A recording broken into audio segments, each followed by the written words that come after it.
नमस्कार भाइयों बहनों, मैं एस्ट्रोलॉजर संदीप दुबे आप सभी लोगों का स्वागत करता हूं मेरे यूट्यूब चैनल नमन फ्यूचर टर्निंग पॉइंट पे। भाइयों बहनों, आज का जो मेरा टॉपिक है कि घर में अगर क्लेश है या घर में अगर आपके खिटखिट चल रही है या घर में आपके उतार चढ़ाव ज़्यादा चल रहा हो तो उस चीज़ को छोटे छोटे उपायों के ज़रिए कैसे दूर किया जाए। और मान लीजिए कि आपके परिवार के अंदर पति पत्नी में मतभेद हो या पिता पुत्र में मतभेद हो या माता या पुत्री में मतभेद हो, तो इस मतभेद को हम अपने छोटे छोटे अपने घरेलू उपायों के ज़रिए कैसे दूर कर सकते हैं।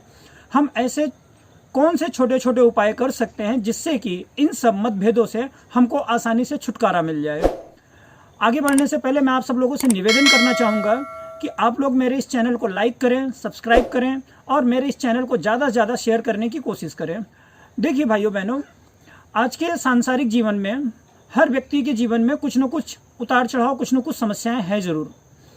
कोई व्यक्ति बाहर से अगर अपने नौकरी से, रोजगार से अगर संतुष्ट है तो घर में आने के बाद में खिटखिट देख करके वो वहीं पर व्यथित हो जाता है।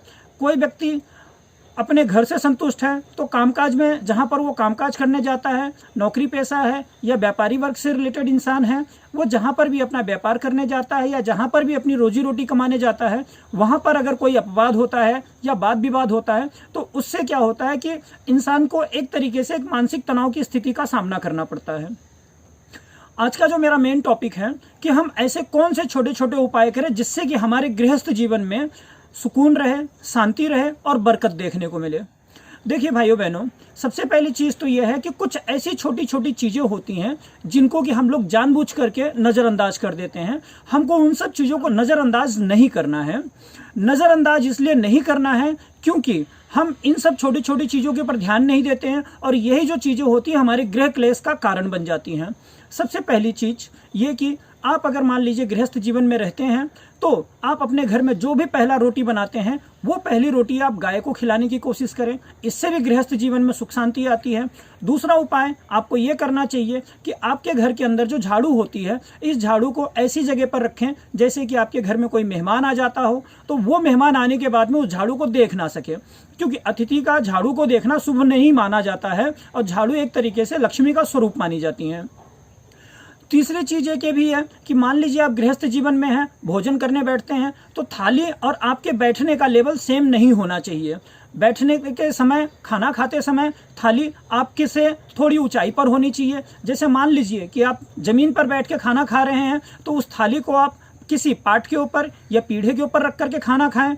दूसरी चीज़, या फिर आप टेबल पे बैठ करके खाना खा रहे हैं तो बहुत अच्छी बात है। और अब खाना खाते समय आप किसी न किसी आसन का उपयोग जरूर करें। खाली ज़मीन पर बैठ करके खाना खाना भी एक पारिवारिक क्लेश का कारण बन जाता है। और एक बात यह भी है कि आप लोग अगर मान लीजिए कि आप खाना खा रहे हैं तो खाना कभी भी बिस्तर पर ना खाएं, और बिस्तर पर अगर आप खाना खा रहे हैं तो उस थाली को, जूठी थाली को बिस्तर पर ना छोड़ें। तीसरी चीज़ ये कि जो आप खाना खा करके थाली के अंदर हाथ धुलने की अगर आपकी आदत है तो इन आदतों को बदल डालें। क्योंकि ये जो चीज़ें होती हैं आपके घर के सुख शांति के अंदर एक विघ्न का रूप बन जाती हैं, एक विघ्न का स्वरूप बन जाती हैं।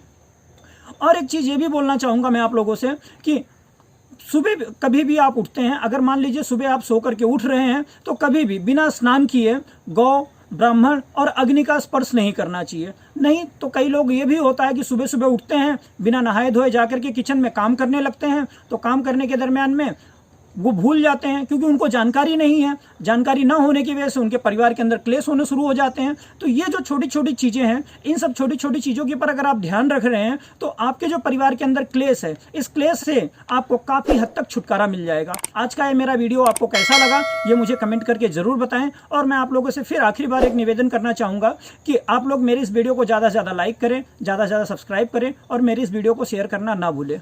धन्यवाद।